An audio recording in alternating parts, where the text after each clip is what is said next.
Good evening, everyone. It's now 7 p.m., July 25th, 2016, on Sound City Council. We started off in camera at 6:30 for a very brief 15 minutes or so with regard to ongoing solicitor-client privilege communications and confirming the city's position. Now, if we can move into the regular meeting, are there any additional items? Councillor Thomas. Yes, I have an additional item, Your Worship, on hydro tree cutting.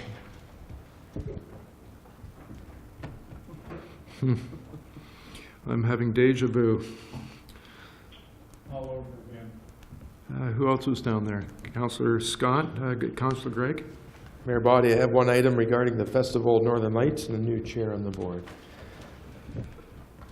Northern Lights, anyone else that way? No, looking this way. Seeing none, I've got two items that I'll speak to with regard to the Emancipation Festival this Friday and 50s First Friday the following Friday. Oh, and staff. Your Worship, I have one item regarding an upcoming event of business to council and public. Okay, thank you, Mr. Becking. Good. Okay, so that's it for now. Disclosure of pecuniary interest and the general nature thereof. Councillor O'Leary. Thank you, Worship. I have a pecuniary interest in items 11A2, as my wife is an employee of the Owen Sound Attack, and I'll be leaving the room when we discuss that. Good, thank you. Any others? Seeing none. Confirmation of the minutes from July 11th, 2016. Moved by myself, Your Worship, seconded by Councillor Lemon, that the regular minutes of the regular council meeting be held on July 11th, 2016 be printed as adopted. All in favor? That is carried. Number 6 is resolution moving council into committee of the whole. Thanks, Your Worship. Moved by myself, seconded by Councillor Lemon, that City Council now go into committee of the whole to consider public meetings, deputations, public question period, matters arising from correspondence, reports, matters tabled, motions for which notice was previously given, and other business. And all in favor? That is carried. So we're now in committee of the whole, which is a little more casual. Don't have to stand up. Number 7, there are no public meetings. Number 8, there's no deputations. Number 9, public question period. Seeing nobody moving quickly enough to the microphone. Number 10, correspondence for which direction of council is required, and seeing none. So we're down to 11A, which is reports. First one is from City Manager, Mr. Ritchie, with regard to service review. Thank you, Your Worship. This report is asking for a postponement in our final Service Review 2016 council meeting. It was scheduled to be 2 days on August the 10th and the 11th. Staff are working extremely hard at this time, Your Worship, on a number of projects that we feel will certainly benefit the ratepayer in the long run. And we're asking that rather than have 2 days in August, we have 1 day, September 20th. And I believe that with Council's approval, we'll be able to have a very thorough, well-planned, well-reported meeting, and I'm sure the right decisions will be made. Thank you. Councillor O'Leary. Thank you, Worship. I'll move that recommendation. Any discussion? All in favor? That is carried. Thank you. So we're down to number 2, which is Ms. Coulter presenting on Owen Sound Attack. Through Your Worship, I'm actually presenting that report. Oh, Ms. Allen is. I don't know what I was thinking. This report follows another report that was brought to Council June 27th, outlining the Attack's proposal to construct 4 new private suites at the south end of the Bayshore Arena. City Council directed the formation of a working group to review the proposal and negotiate financial arrangements with the Attack.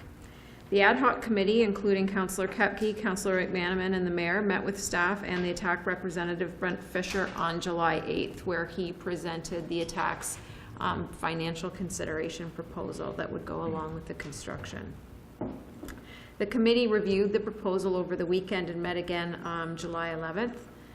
At that time, the committee agreed unanimously to accept the proposal with an adjustment that the reserve parking amounts be payable in full immediately and not be tied to maturing existing license agreements with the existing private suites.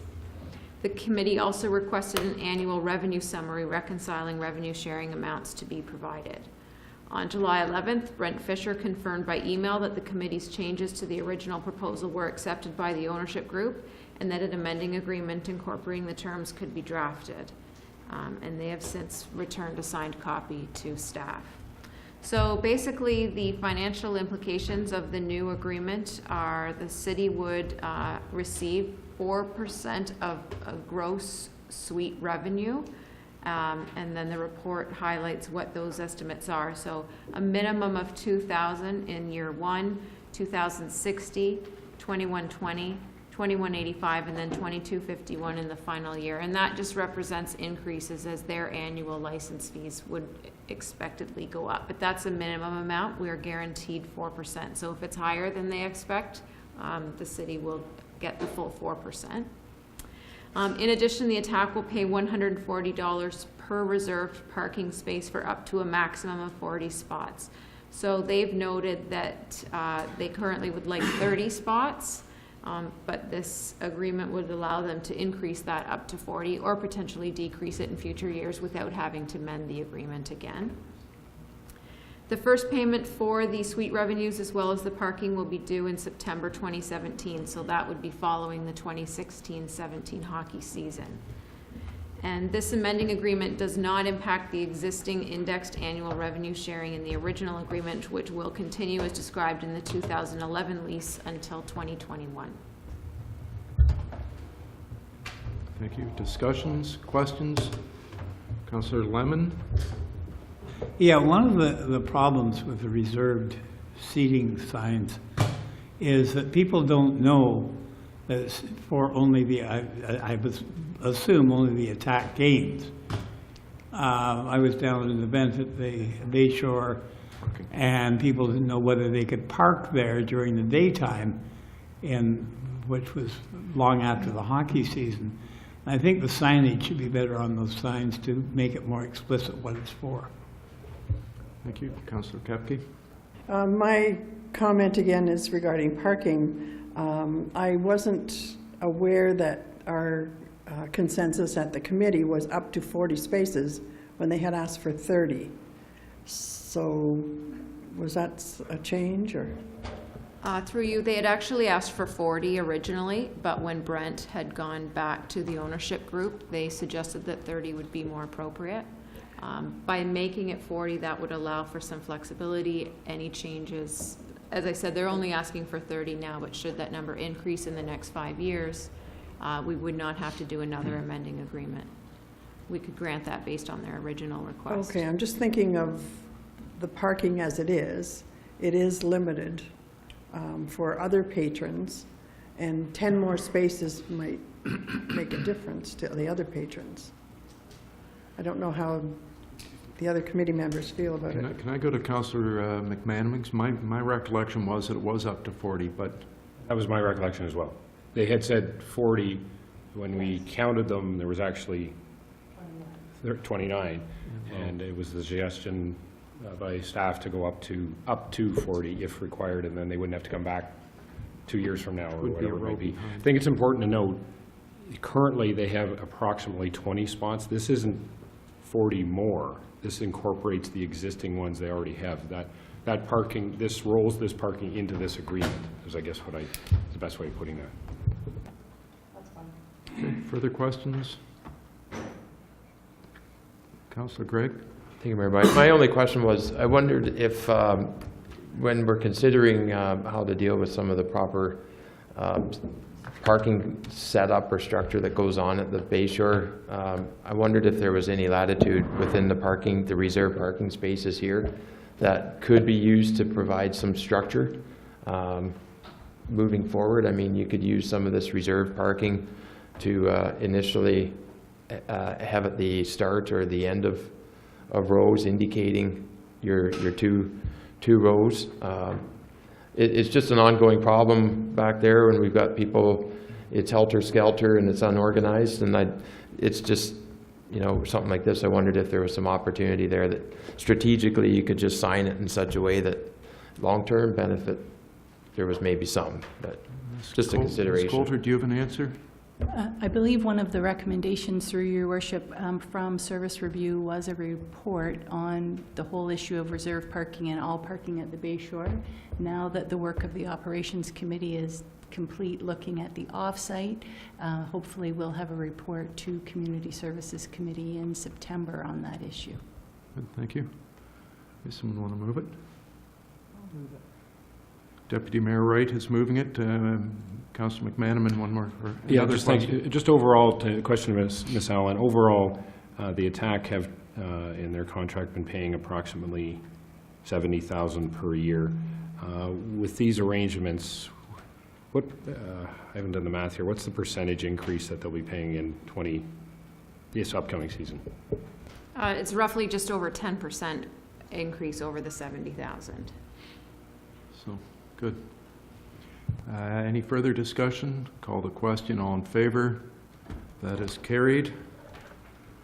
We're down to number 11A3, Director of Corporate Services with regard to Community Infrastructure Fund. Unless the name changes again within the next 5 minutes. Thank you, Your Worship. This is mostly an information report, but I have asked that Council approve for staff to sign the agreement once it does come forward in the fall. The Ontario Infrastructure Community Fund started basically in 2012, and at that time it was called the Municipal Infrastructure Investment Initiative. At the time, funds were provided through an application process to communities in order to assist with the implementation of the recently defined asset management plan.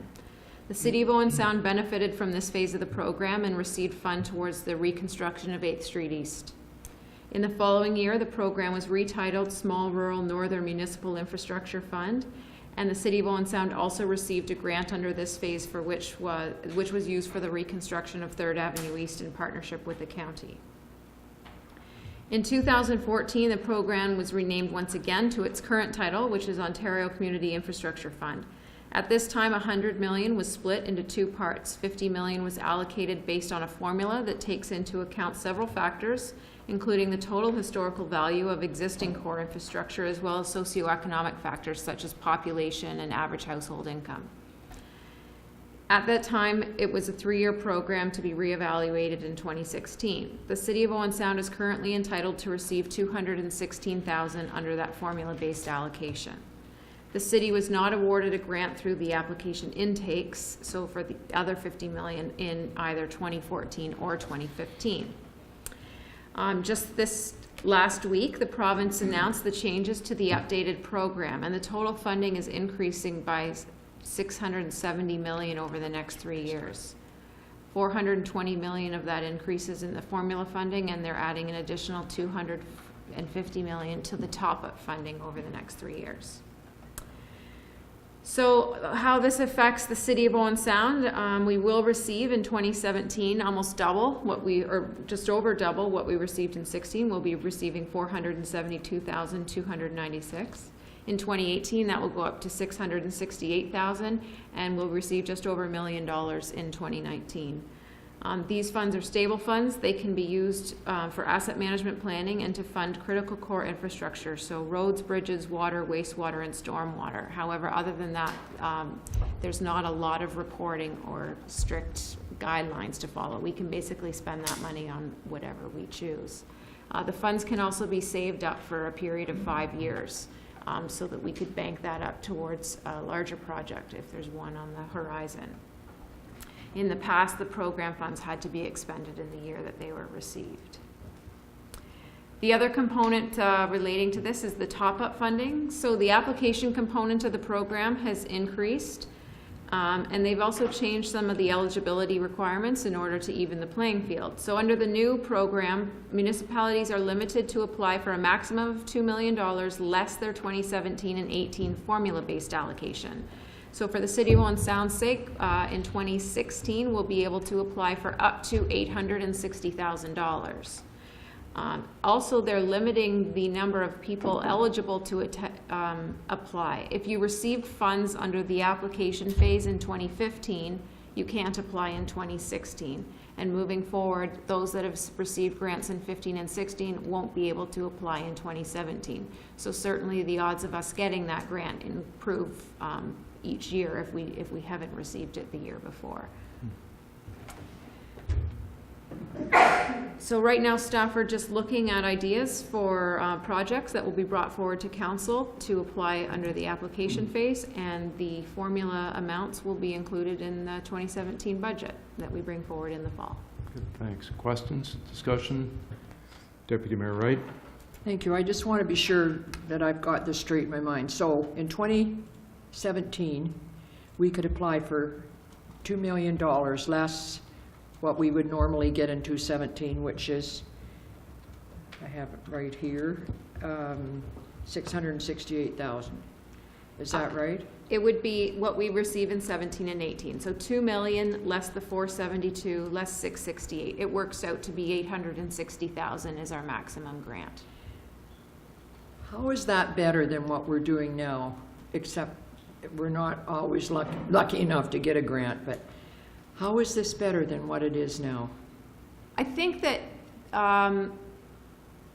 we'll be more likely to get a grant in this case. The amount is defined and the pool of other applicants is smaller. But the grant will be smaller. The grant is less, in the past, under that second component, I believe you could apply up to 2 million, but, and now it is slightly reduced. However, the amount that we're guaranteed to get has increased substantially and will continue to increase. Okay, but we can bank it for 5 years. That's right. What happens in 5 years then? And we've banked the money. How much are we eligible to get in a grant? I'm not sure what the grant program will look like in 5 years, but if we bank up the funds, it would be for a specific project we would have in mind. So we would have to make sure that we're doing that it is going to get spent. Okay. Thank you. Thanks. Go Pardon? ahead. No, I just, to me, it's smoke and mirrors again. Like you, it's sort of giving it to you, but on the other hand, it's saying, we're going to give you this much less what we're giving you. And hopefully, I don't know, there isn't another grant. I'm sorry if that's the way it came across here. When I read about this program, I thought it was all very good news, and I think that the city stands to benefit from it far more in this format than we have been up until this point. Okay. I hope you're right. I'm quite sure you are right, but Councillor Lemon? it's This top-up funding, for instance, if there was a major street renovation, because we've got lots of paving that needs to be done in the city, could we, like that 800,000, could we just put it into paving streets, replacing sewers, et cetera? Or do we have to put some of it into, like, the water plant or the sewage plant? Mr. Becking? My understanding of the program, Your Worship, is that it goes to all core infrastructure, so roads is definitely one of them. It doesn't specify that it has to be reconstruction. I think it's geared toward what our asset management plan says. And quite frankly, our asset management screams that we need resurfacing money. Screams everything, doesn't it? Well, that's it. Councillor Kepke? So how soon would we be able to see any of this money? The formula component, so the 400,000, will start coming in quarterly payments in 2017. And that's guaranteed, so we know it's coming. We can assume that we have it all at the beginning of the year. The application for the 860,000, which is really the 2016 application intake, the applications are due October 21st, and that they've confirmed that they would notify eligible communities in February of 2017. Okay, someone want to move the report? Councillor Craig? Thank you, Mayor Bai. I move the receipt of the report. All in favor? That is carried. Thanks. Councillor Thomas? Your Worship, I wonder if we could move item 6 up before we move on to the change to the council meeting calendar. There's a couple of people in the audience here waiting for that particular item. Everybody's consenting to that? Good with it? Yeah, good. Okay. I think finally, Ms. Coulter, I've tried to get you to report a couple of times. I think it's time. Thank you, Worship. The background to this file is actually quite relevant to Council's consideration of the report tonight. So you'll recall that in March of 2015, the Building Division had received a demolition application from Halton Place Horse and Country for the Branningham Grove property at 2010 16th Street East. Council had consulted at that time with your Community Planning and Heritage Advisory Committee, and Council had actually tabled the recommendation from that committee recommending a notice of intention to designate. Further, there was a report in April 27th of 2015 with a staff report that outlined a number of options for council. At the time, there was a technical glitch with the application having been made by a company that wasn't technically the owner of the property. So it was considered an incomplete application, and that notice was provided to the owner. Council did, however, provide some direction and asked staff to negotiate a site plan agreement with the mortgage holders in anticipation of them becoming the registered owner, and that the agreement would include documentation, materials to be salvaged, how these materials would be stored and delivered to the interested parties, reusing materials in a future development, as well as incorporating some history into an interpretive panel. So this past June, the city received a new demolition permit. This time we have done a title search and can confirm for you that the application is by the registered owner. Branningham Grove is a listed property, and we must submit to council in writing notice of the intention to demolish and give 60 days for council to take any action. Based on council's direction from last April, staff have worked with the city solicitor as well as the property owner to negotiate an agreement that would be registered on title that outlines the elements that are to be documented, which is primarily to be done through the previous report done by Robinson. The materials to be salvaged and stored, some for donation to Grey Roots for incorporation into a future element there, as well as some to be stored and reused in a future development on the site. The agreement does provide some flexibility in terms of the future element that it could either be to the satisfaction of the director or come back to this council, and it also includes a financial contribution for the interpretive plaque. Council still has a number of options open to it. You could basically reaffirm your resolution from April, and it should say of 2015, and direct that staff proceed with the easement agreement. You could send the matter back to committee for their consideration, but council or staff have based on council's direction, negotiated with the owner in good faith. The agreement, which is attached to the report, was sent to Grey Roots as well as to Mr. Binabozi, representing Halton Place Horse and Country, and Grey Roots is satisfied with the agreement. Mr. Binabozi has asked for a couple of considerations in the agreement. One would be a partial release. So following demolition and the transfer of some of the materials to Grey Roots and the retention of the other materials for reuse, he would like a partial release of the agreement at that time. The second would be a clause that really provides for the unforeseen in the demolition and salvage. And this is a fine line, really, between providing sort of carte blanche, but recognizing that in a demolition, for example, the salvage of the bricks, the agreement contemplates 3,000 bricks. And if those are crumbling in their hands as they're working to salvage those, that the agreement would provide some wording for that unforeseen. I spoke to Mr. Robinson earlier today, and he's confirmed that subject to council's direction, what we would be able to do is work those things into the agreement and bring it back to council on August the 8th when the agreement comes back for a bylaw at that time. So the recommendation in the staff report is that City Council reaffirm the resolution and that Council would authorize a bylaw allowing the mayor and clerk to execute, it's an easement agreement with 819743 Ontario Inc. for 2010 16th Street East. Councillor McManaman? Thank you, Worship. To Ms. Coulter, partial release, what's the purpose of a partial release? Why would we do that? Based on my discussions with Mr. Binabozi, he suggested that after the demolition is complete, that their intention, may be to transfer or to sell the property. When that's happening, any buyer will be doing their due diligence and looking at agreements that would be registered on title on the property. When they see that agreement, it may be a caution for any potential purchaser.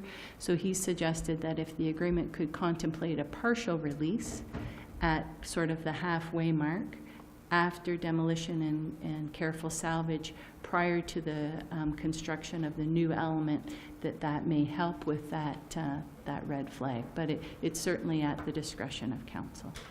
Wouldn't a partial release completely nullify the agreement? Would there be no point to the agreement then? They could say they would salvage the material, and then if there's no agreement in place on title, that means going forward there'd be nothing to.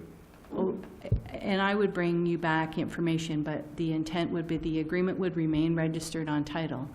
The only component would be there would be an acknowledgement somehow, and Mr. Robinson would, be able to tell you exactly how this would be worded, that certain components, if there's 3 things that are to be done, that maybe 2 of them have been completed and 1 remains outstanding. If I can follow up, site plans sometimes will have conditions that drainage would probably remain on a site plan forever because you don't want people changing the drainage, but there might be something that roads and sewers and things go in that once they're in, then they're established, you would do a partial discharge is an example. This, I think, probably gives us a little more clout in that we're not going to do a partial release until the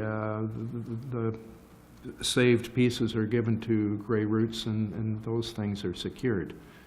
So it would make sense, though, at that point, once you've got the pieces that you want to save that are going to Grey Roots, to release it. And the only thing, well, I don't know, one of the things that would maybe be remaining, not the only thing, was the idea of leaving a cairn or some kind of a historic thing on the property that would be left for the final builder to put together. So that would remain, but everything else would be cleared off because it's already been satisfied, it's already been answered, therefore you could remove it once it's done.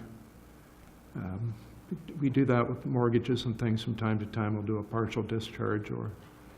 My concern was, so the part about they would need to save certain elements and use them in new building would not be released.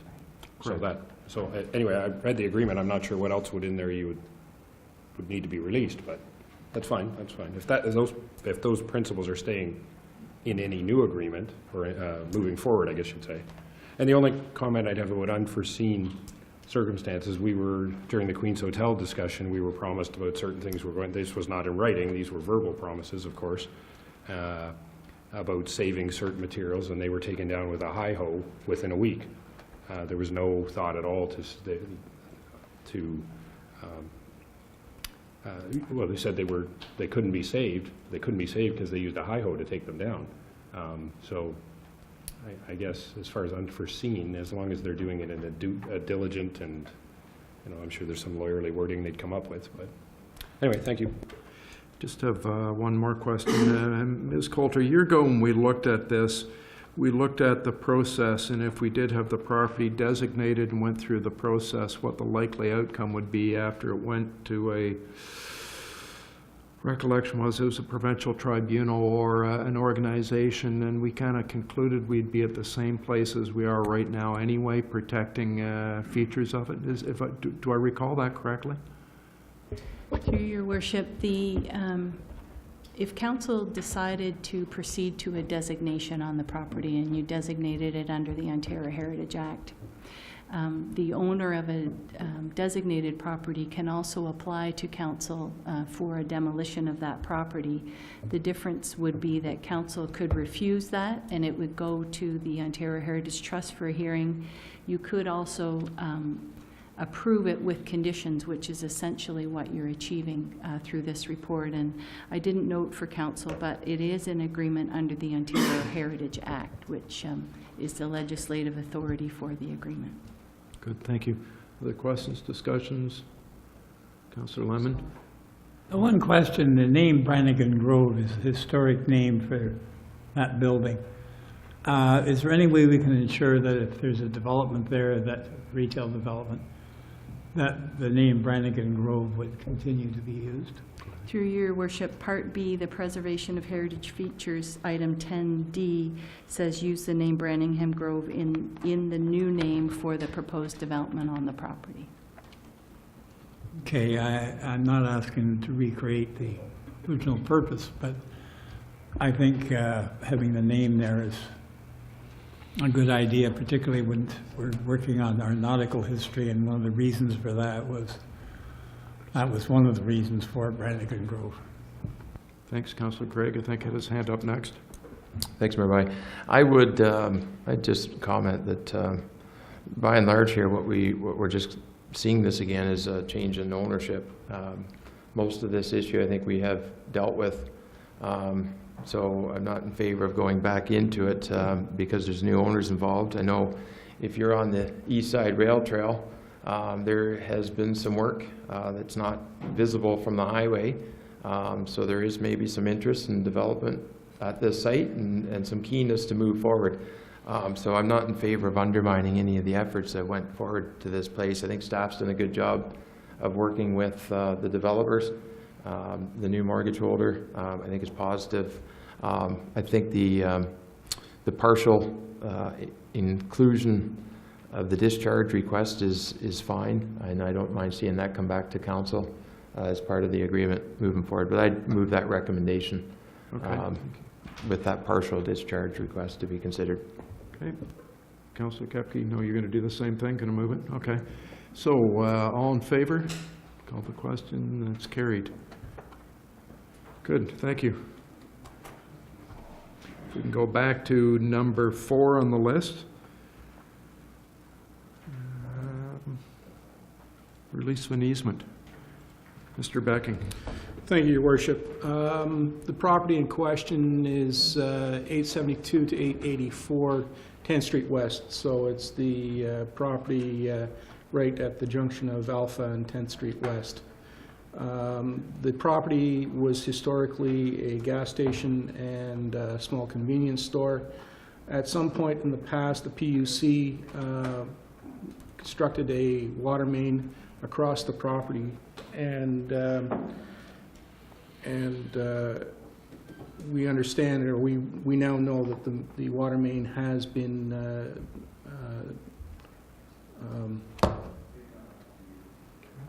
Abandoned? it's abandoned and is no longer required for municipal purposes. Decommissioned was the word I was looking for. In any event, the property has recently been sold, and we are aware of a proposal to put a gas station and convenience store / small takeout restaurant facility on the property. The existing water main and easement are an encumbrance on the property, and the purchaser has requested the city to effectively give a release on the easement. The staff recommendation is that council pass a bylaw to authorize the mayor and clerk to execute such documents as are necessary to release the easement. Okay, questions? Councillor Lemon? I would move the recommendation. It would be nice to see something on that property. It's been vacant for, what, almost 20 years now? Or more? Other comments? I'll call the question. All in favor? That is carried. Number 5, Deputy Clerk, with regard to amendments to council calendar. I'll speak to that as well, if that's all right. Since we've gone through service review and we've done a fairly thorough analysis of all of our operations and service areas, looking at the structure of how we'll present the budget this year, it was originally set up that we would spend sort of the first part focusing on the operating budget. However, we've done a lot of that through service review.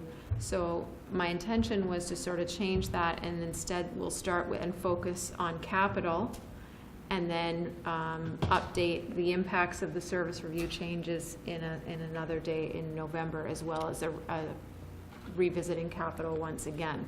So that just sort of changed the dates that we needed slightly, rather than have 2 days at the beginning and 1 at the end, 1 day at the beginning and 2 at the end. So I'm recommending the day that we have recommended would be to look at the capital budget on Wednesday, October the 12th, and then add an additional day to the budget meeting in November, that being either the 1st or the 3rd, in order to review capital once again and have another look at the operating budget. So those were the days that we proposed. My hope is that council has also had an opportunity with this agenda to look at your calendars, and if these days don't work, perhaps there are some other suggestions. Okay. Doesn't matter. Deputy Mayor Wright? Thank you very much. I don't have any problem except for Tuesday, November 1st and 2nd. Tuesday, November 1st will be a county meeting, county council meeting, so if we could have it the 2nd and 3rd, that'd be fine. And, I'm going to go to Councillor McManaman. I was just about to ask if we could have it the 3rd and 4th, if possible. That's the Thursday, Friday, as opposed to the Wednesday, Thursday. That's just a request. And Councillor Kepke. October the 12th is the Conservation Authority meeting day, and I didn't know if we were stuck on that date, if there was some leverage there. Looks like we're starting over. Back to the drawing map. If I could, Your Worship, perhaps I'll have our admin assistant line up all of the dates using these, and certainly try to come up to 3 days at work. I think, as the Director has mentioned, and what you heard earlier tonight, we're going to have much more in-depth discussions on exactly what capital works we undertake this year, and it's our hope we'll be able to fund more of those. So I think the 2 days will be well spent, but perhaps that'd be the way to go rather than try to settle it tonight, if that's Council's wish. So best to ask for a motion to table this until we know the exact dates? Councillor Lemon was the most vocal there. All in favor? That's carried. Thanks. Done 6. So we're down to number 7.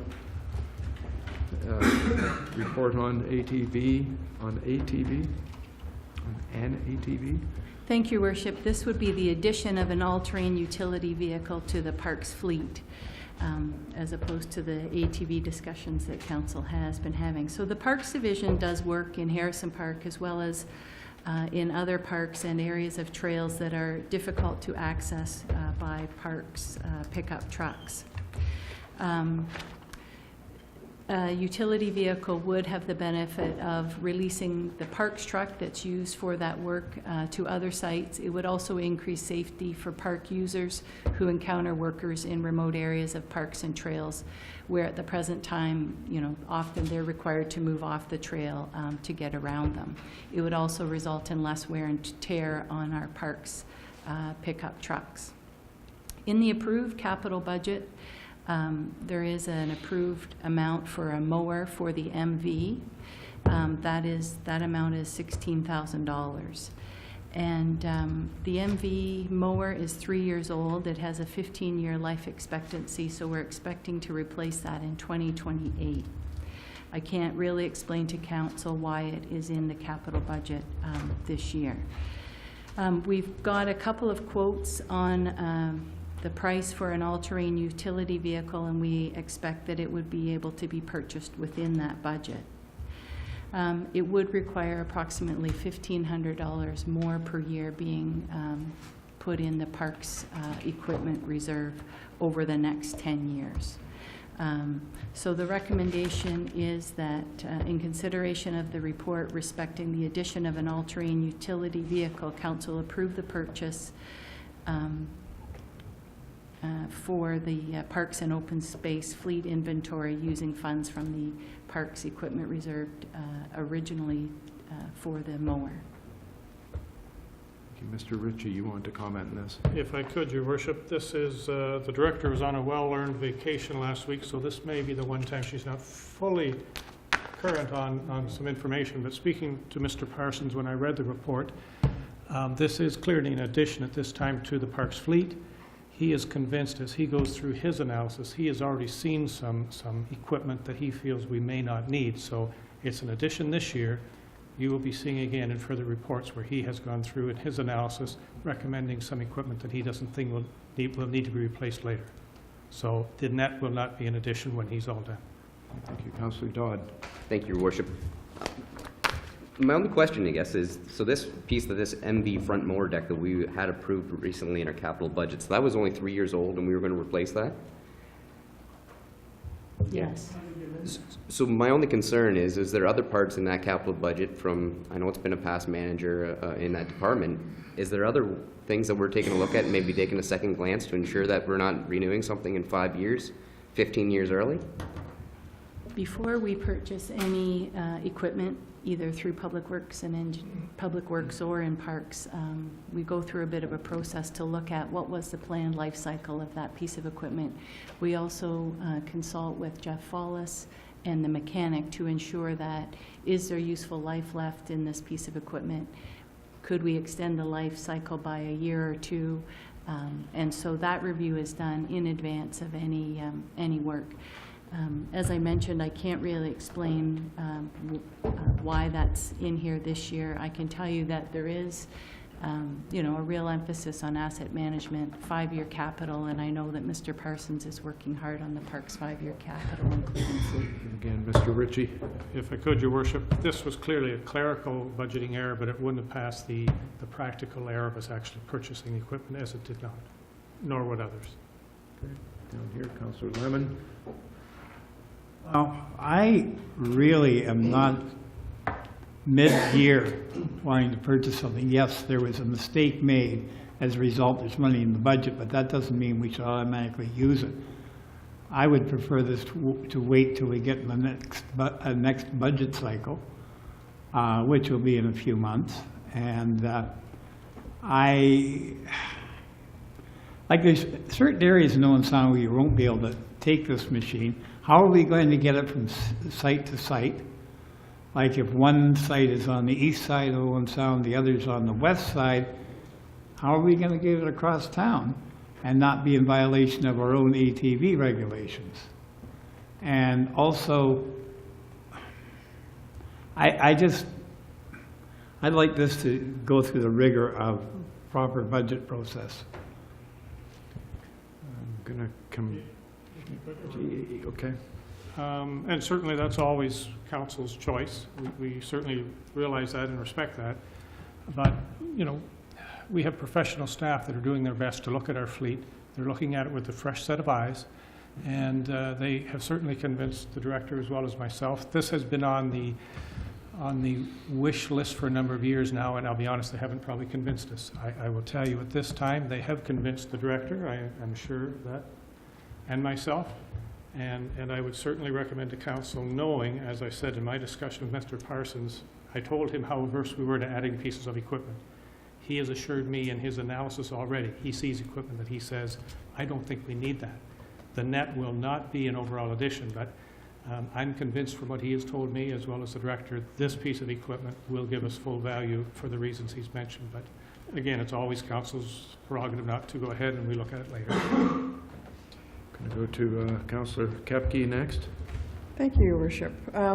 My question is, how soon could we expect this? If council approved it, how soon would we expect this to be added to the fleet? Through Your Worship, the manager would be preparing in consultation with the mechanic the specs for the piece, and we would be going out for 3 prices, so fairly immediately. So it would be used this year?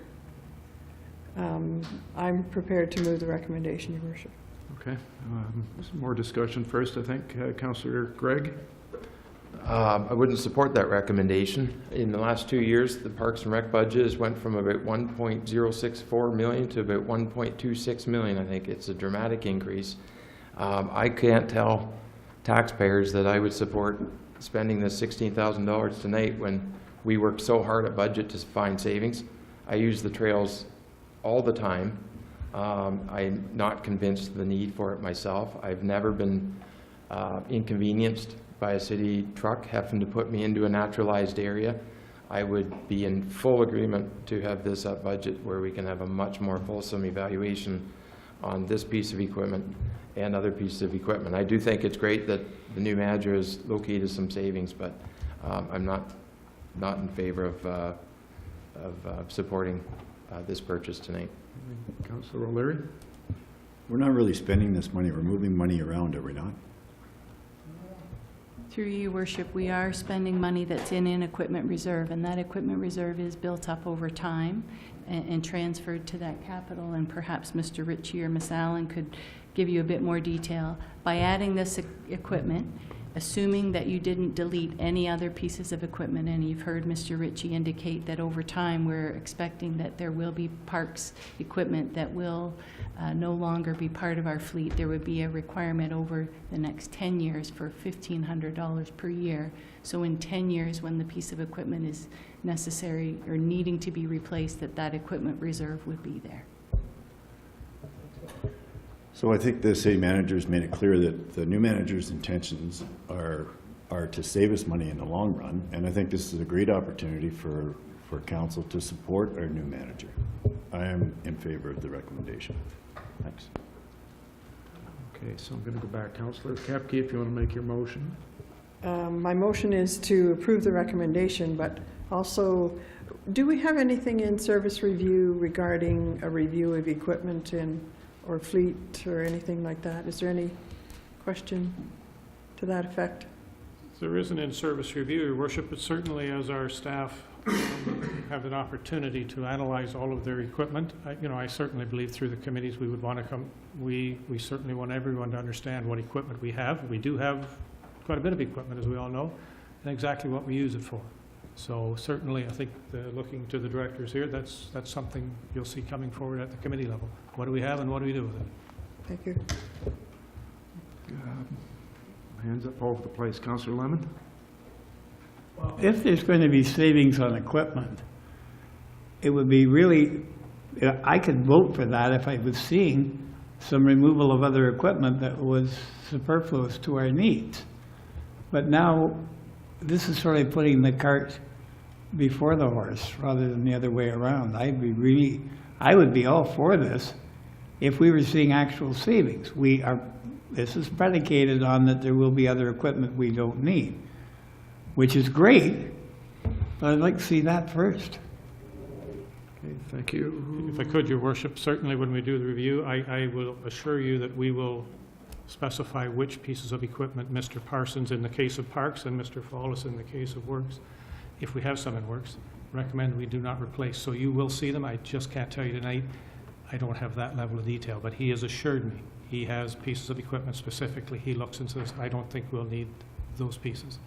Okay, I'd make a motion to table pending a report on some surplus equipment in the parks area. So we have a motion to table. Any discussion of the motion to table? Seeing none, going to call the question. All in favor of motion to table? Opposed? So that is defeated. On with the conversation. Councillor McManaman, I've got written down next, and then Councillor Gregg. Thank you, Worship. I can't believe I don't know the answer to this question. Ms. Coulter, how many kilometers of trails do we have in the city? Do you know the answer to that? I can't believe that's never come up before, I don't think. It's in the service review document, and I'd be guessing if I told you tonight. Anyway, I think we all recognize that trails and the expansion of trails is one of our more, we talk about economic development, it's a bit of an unusual way to talk about it in economic development, but that is a key factor. If this piece of equipment helps us to better patrol, better service, better take care of those a trail network for money that's already in the budget, more or less. I'm in favor of the motion. Okay, Councillor Gregg?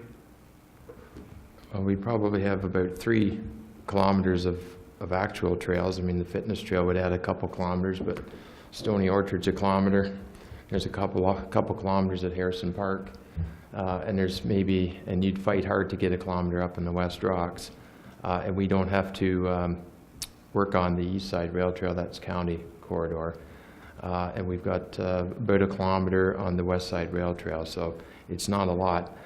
Considering we've got a pool problem at Harrison Park, and we are undergoing a $8.6 million City Hall renovation, and we've got a wastewater treatment plant ongoing right now. When we vote on this, I would request that it be a recorded vote. Okay, thank you, Councillor. Deputy Mayor Wright? Thank you very much. I just had, if you've ever walked the back trail, I'm quite sure that Councillor Gregg has run it, but if anybody's ever walked back behind Harrison Park, you know how uneven it is, how difficult it is. It's difficult to walk if you know, to take a truck back there has to be almost impossible. The other trail is the east side of the park from 4th Street in on the back trail. I have encountered a truck in there in the past, and I often wonder how the truck ever got in there, and I'd be very worried about that truck having an accident back in there because the path is so narrow, and then you've got a steep thing. I've often wondered why we didn't have an ATV before this to manage those trails.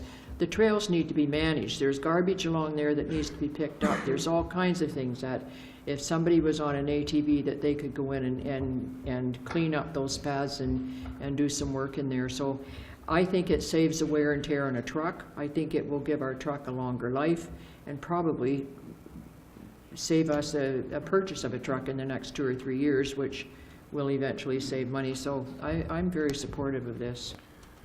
Okay, I'm going to call the question, which was Councillor Kepke's motion to approve the purchase of this ATV.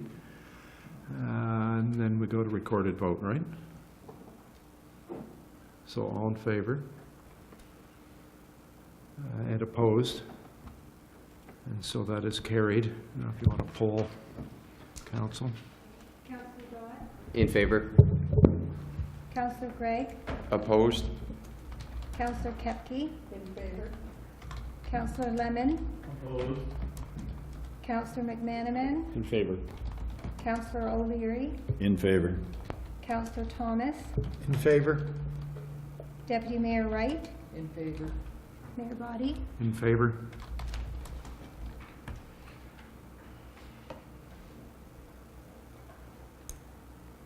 Seven in favor and 2 opposed. Good, thank you. So that's carried. Next on the list is number 8, which is a public art installation. Thank you, Worship. The city has a public art policy and has had since 2010, and it does apply to projects that are visible from a public space, including a street. So the proposed project is on a private building. However, it will be highly visible from 10th Street East, and as such, the policy will apply. So the attached proposal, and perhaps we could just move to the graphic near the end of the document, is a partnership between Owen Sound Police Services and Mac's Convenience Stores. And it would be a graffiti art mural on the south side of the wall of that Mac's store. And it is to promote crime prevention through community engagement. The theme of the mural is community safety is a shared responsibility. The mural is to be unique to Owen Sound, and the city is asked if you have any ideas regarding what should be featured in the Owen Sound mural. Max does acknowledge that they would be responsible for the ongoing long-term maintenance and eventual removal of that piece of art. So the recommendation is that in consideration of the report that council would approve the public art installation on the south wall of the privately owned building at 280 10th Street East, subject to the 3 conditions. And one is a street occupation permit if there's any work or vehicles to be set up in the municipal right-of-way, that the owner ensure there's a plan for the safe movement of pedestrians and traffic on-site during the installation, and that the owner is responsible for the ongoing and long-term maintenance of the project. Discussions? Ms. Coulter, in the past, we usually not see what's going up and approve it or not? This seems like we're approving it without knowing what it's going to be. For example, the summer folk murals that have been done in the past, we haven't actually seen the piece. Okay.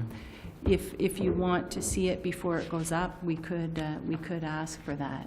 Because you're right, we don't know what it's exactly going to look like.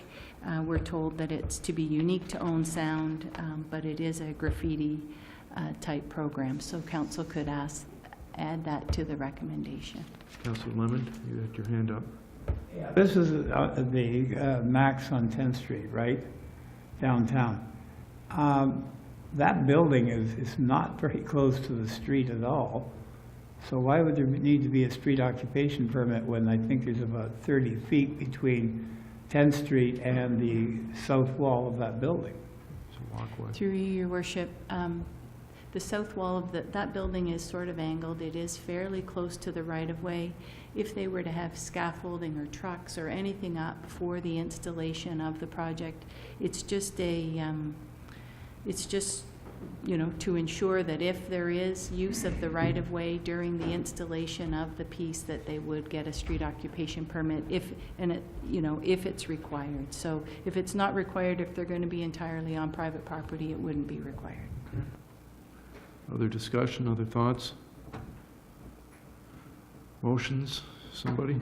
Councillor Dodd? Thank you, Your Worship. I'll move the recommendation. As is, okay. Other discussion? All in favor? That is carried.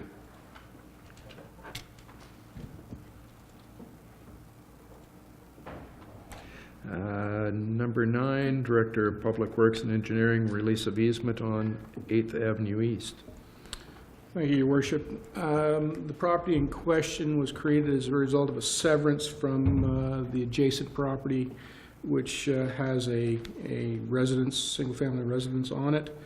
The property that was severed included a easement that was granted to the city for purposes of drainage when the original lot was created. The new owner has requested a release of the easement. The easement was never used for the purposes for which it was intended, and it does not, there is no requirement for it from a municipal perspective. So the staff recommendation is that council pass a bylaw to authorize the mayor and clerk to execute such documents as are necessary to release the easement. Thanks. Councillor Dodd? Thank you, Your Worship. Once again, development in our community is very important. We'd be more than happy to move this recommendation. Okay, any further discussion? All in favor? That is carried. Thanks. We're down to 11B, which is the consent agenda. Mr. Smith. Yes, Your Worship. On the consent agenda this evening, there is one report from the Facilities Booking Coordinator respecting the Owen Sound Men's Slow Pitch League Annual Playoff Tournament, August 19th, 20th, and 21st. One report from the Junior Planner regarding Georgian Bluff's Notice of Complete Application and Public Hearing, B0616. There are a number of planning notices where no report is triggered. There are the following minutes for receipt from boards. The Tom Thompson Art Gallery Board meeting held on May 10th, 2016, and the Owen Sound Municipal Nonprofit Housing Corporation and Owen Sound Housing Company Board of Directors meetings held on June 21st. There are final approvals issued for the following business licenses: Rooster's Diner, Brigitte Pastry Cafe, and Eat Local Grey Bruce Cooperative Incorporated. And there is correspondence received which is presented for the information of council. Great, thank you. If we can have what are we doing? A motion to receive 11B 1 to 8, and to approve the recommendations contained in 11B 1 and 11B 2 be approved. Councillor Capke? I'll move that motion, Your Worship. Okay, all in favor? That is carried. If we can pick out Tom Thompson Art Gallery Board minutes, do you want to tell us what's in them?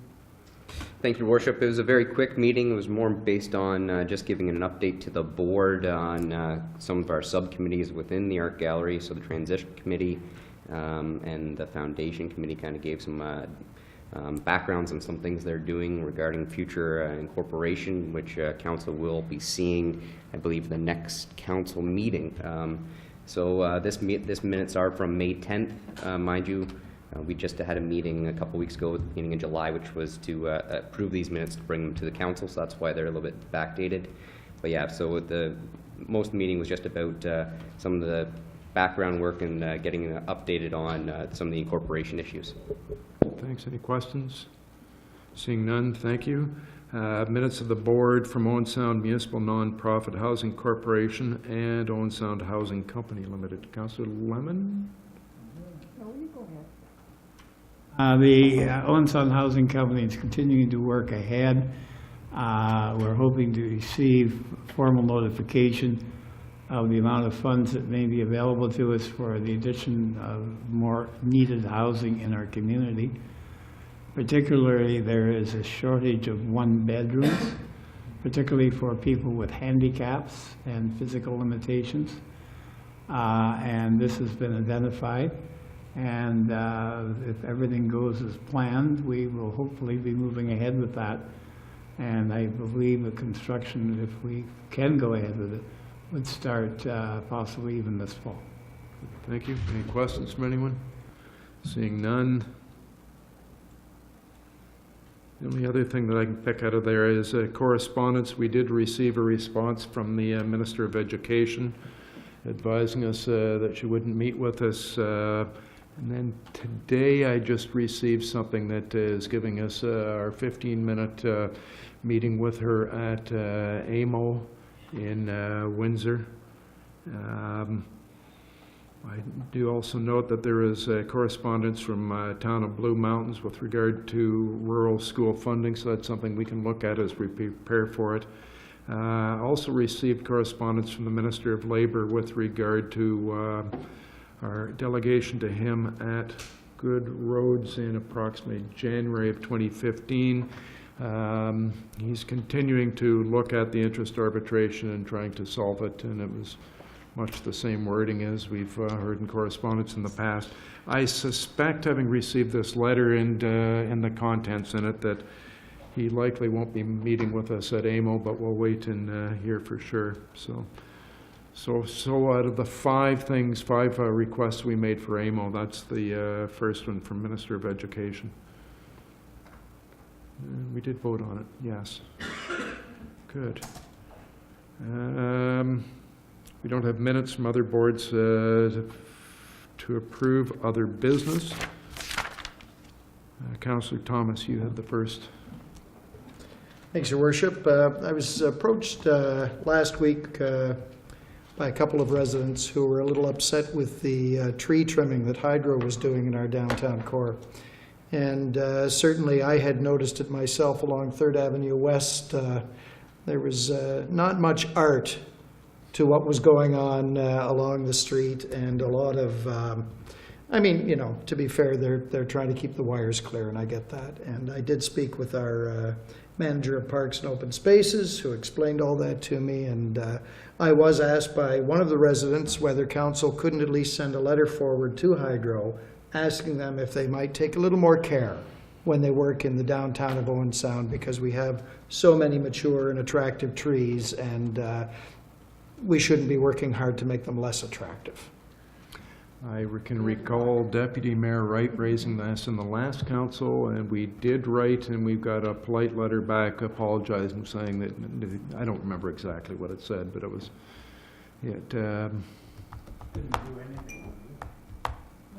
but, you know what? Well, Your Worship, just because an effort doesn't do anything doesn't mean we shouldn't take the effort. Exactly. And I really, I've been asked by a number of residents about this, and I'd like to see us at least put something forward. And you don't know if management has changed or whatever, and the more times you hit somebody with the same request, hopefully they'll pay attention. So. Well, and I think, they do have $37 billion that they might be able to put towards this purpose. I'm just joking, Councillor. Deputy Mayor Wright? I totally agree with you, Councillor Thomas. I can tell you that I believe that Ontario Hydro butchers their trees when they come into the city, and they've even been known to cut down perfectly healthy, large trees. And at one point, I went right up to about the vice president of Hydro because they cut down a perfectly big tree, and they did mark the tree in front of the Billy Bishop Heritage Center to take it down without notifying the city. So I'm support your idea of writing them another letter and asking them if they can't take a little more care in the city. So we don't want them butchering their cheese. I think it's disastrous what they do to the trees. Trees, oh, sorry. Trees. Councillor Lemon. Well, I have a question. How can they cut a tree on city property without our permission? This was on county. 'Cause The one tree they cut was on county property. Mr. Becking? Frankly, your worship, because they can. They have the legal authority. They can cut back a minimum of 3 meters in any direction from the wires. That doesn't mean cut down a tree. If the tree poses a threat to the wires, yes, they can.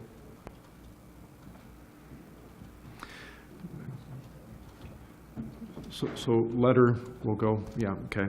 Councillor Gregg, Festival of Northern Lights. Thank you, Mayor. But I just wanted to inform council and the public that the Festival of Northern Lights has this year at their annual general meeting elected a new board chair, and it's Mr. Jamie Walpole. His family has been involved with the festival since the original days, when it first came and first started, yeah. So he's looking forward to new initiatives, and you'll start to see some of the news coming out on what the board is pursuing. And also, further to that, it's also an opportunity to mention to the public that there's still 2 vacancies. If somebody out there is interested in inquiring into joining the festival board, there's 2 vacancies have came up. And I would encourage them to contact Leah at festivallights.ca or through City Hall here, and they can be passed to the right individual. And as always, outdoor setup and tear down volunteers are critical to the long-term success of this wonderful seasonal display. And we need more. So once again, council is reaching out to the public. If you are interested, have time to donate, and contribute to the community, the Festival of Northern Lights is looking for good volunteers. Good. Thank you. Councillor Kepke? Could I ask the council member to take back to the Festival of Northern Lights consideration of when this particular building is going to be blocked off for the renovations, and what displays are going to be around this building, whether they can get them off of the site before the closure as well? Done. Thank you. Good, thanks. Mr. Becking? Thank you, Your Worship. Just a reminder to council and members of the public that the official opening of Ryerson Park and the 8th Street Hill will take place on August 8th at 1 p.m. We'll gather at the northwest corner of the park, and we've invited Minister Jeff Leal, MP Larry Miller, MPP Bill Walker, and Warden Alan Barfoot to attend and bring greetings.